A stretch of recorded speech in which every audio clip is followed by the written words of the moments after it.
Peter Green, the song Black Magic Woman was a minor hit for Fleetwood Mac in 1968, before being covered a couple of years later, commercially much more successfully, by Santana.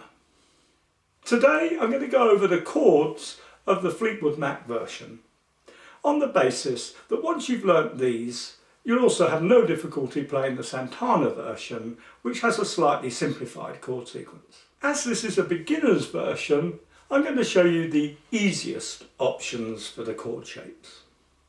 But for intermediate players, I have included some alternative chord shapes on the printout that you can access from the link beneath the video screen. The song intro is a single strum on a very high voicing of a D minor chord, played just on the top 3 strings right up at fret 17.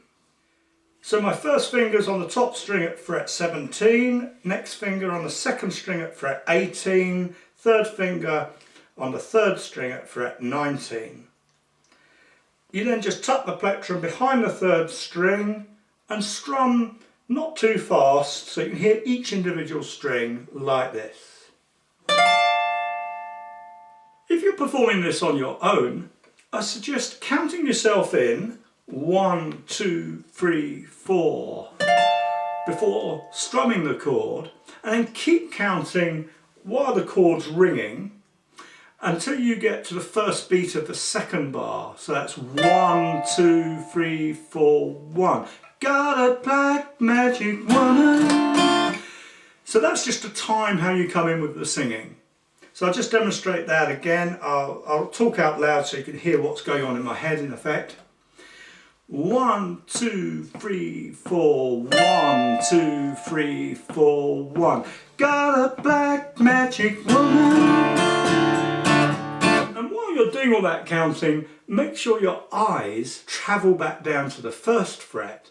1, 2, 3, 4, 1. Got a black magic woman. So that you're ready to move your hand down and finger that D minor chord, really as soon as the first opening chord has faded. So here's that whole intro, first demonstrated slowly. 1, 2, 3, 4. 2, 3, 4, 1. Got a black magic woman. And at more or less full speed.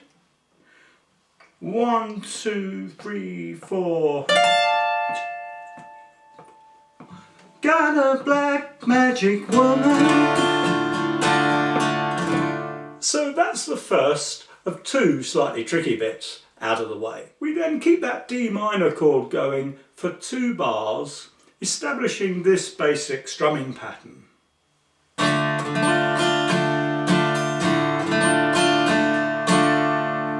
So this pattern is made up of a normal downstroke, followed by a decelerated downstroke, followed by a short upstroke. So that's counted as 1, 2, and then that's followed by 2 normal downstrokes. So altogether in slow motion, that's 1, 2, 3, 4. 1, 2, 3, 4.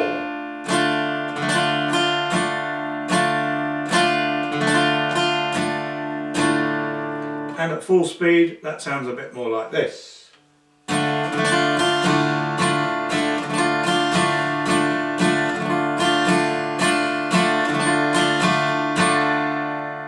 Change to A minor for 2 bars, keeping the same strumming pattern going nice and smoothly. Then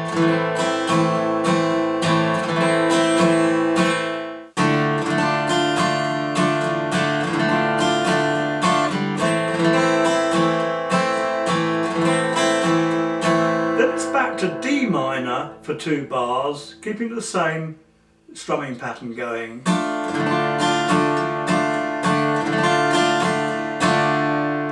Before changing to G minor. Here's a simple 4-string version of G minor you can use. So for this I'm using my 3rd finger to hold down the top 3 strings, all with 1 finger at the 3rd fret. You may find you want to roll the finger over onto this edge to get a good contact there, so your elbow comes out and your wrist comes out to get plenty of pressure. So you get 3 nice clean sounding notes there. You can then put the open D string in with that. It's all part of the chord. If you want to, you can add the bass G there either with your 1st finger or with your thumb. So you get... But that's optional. It works perfectly okay without that in this particular context. After 1 bar, this changes to G minor 7th. And again, for beginners, I'm recommending this simple 4-string version. So here I've got my 3rd finger on the 2nd string at the 3rd fret, and my 1st finger on the 1st string at the 1st fret. And you can either just play all 4 top strings, leaving the 3rd and 4th strings open. Or again, if you want to, you can reach across and grab that bass G at the 3rd fret on the bottom string. But again, that's not essential if that's too big a stretch. I can't even do that with my thumb, but some people may be able to do that with their thumb. So those 2 chords together.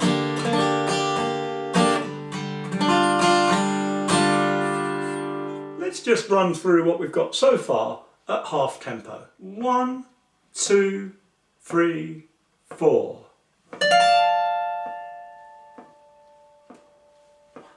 Got a black magic wand.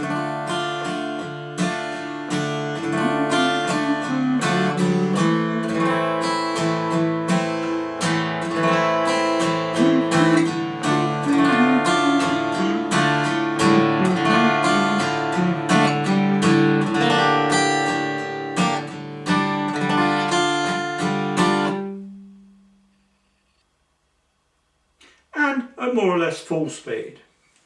1, 2, 3, 4.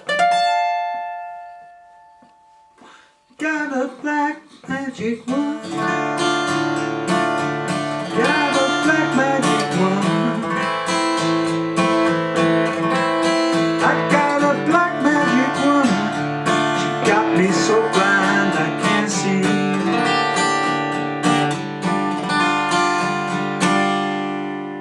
Now we come to the other tricky bit. This is a bit tricky because these are slightly unusual chord shapes that you may not be used to, and because it changes every 2 beats, like this.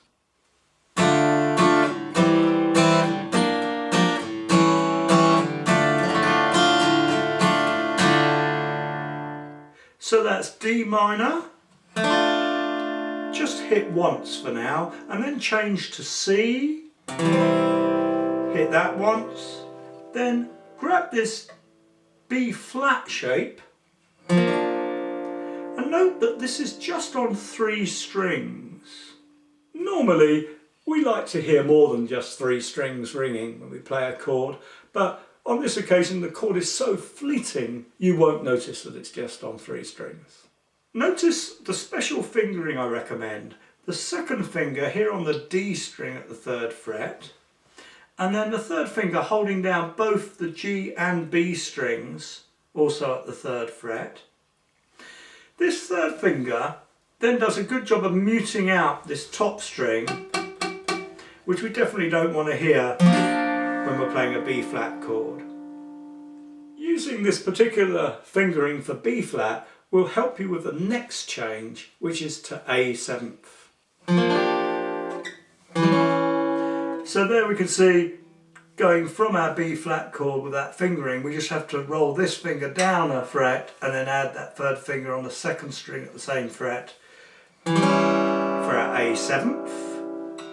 So that's... and then it's back to D minor for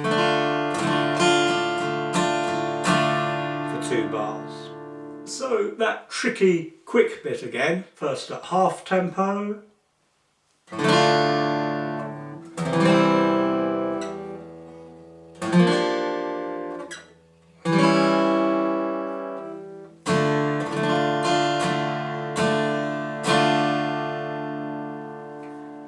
at something like full speed.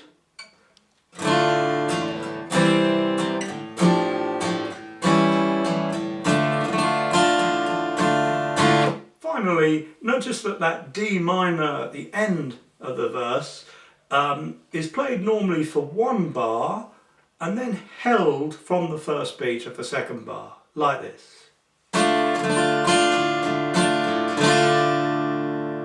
This creates the rhythmic space for the intro to be played again to launch into verse 2.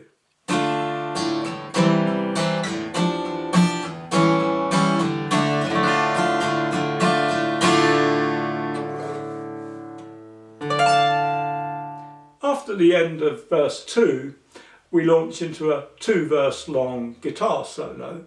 So that's played over the same rhythm as the sung verses. And then we come back into the third sung verse via the same intro. After that, the track fades out over a bass groove that's played over a D minor chord. So that's the rhythm part of the song. The chart and chord diagrams are included, and you can access those from a link beneath the video screen.